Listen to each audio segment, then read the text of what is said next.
Goeiemôre almal. Dis vir my 'n wonderlike voorreg om weer 'n boodskap uit die Bybel met julle te kan deel. En baie dankie dat jy tyd maak om hierna te luister.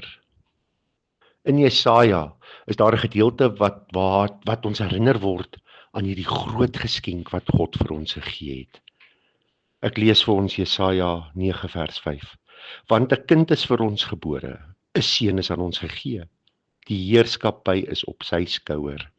Hy word genoem Wonderbare Raadgewer, Magtige God, Ewige Vader, Vredevors.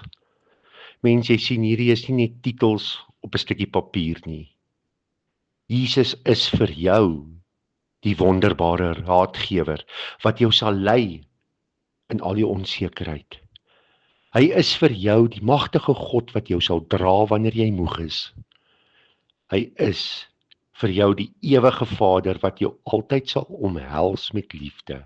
En hierdie liefde sal nooit ophou nie. Hy is vir jou die vredevors wat jou hart sal vul met rus, selfs in al die storms van die lewe. En mag jy hierdie waarhede persoonlik ervaar. En hierdie waarhede is dat Jesus het nie net na die wêreld toe gekom nie. Hy het na jou toe gekom. Kom ons bid saam. Here Jesus, dankie dat U vir my die wonderbare Raadgewer, die magtige God, die ewige Vader en Vredevors is. Vul my hart met U vrede en U liefde.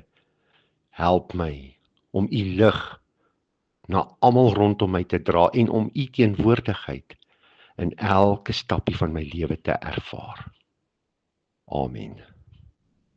Geliefde, mag jy vandag die warmte van Christus se liefde persoonlik beleef. En mag sy vrede in jou hart rus.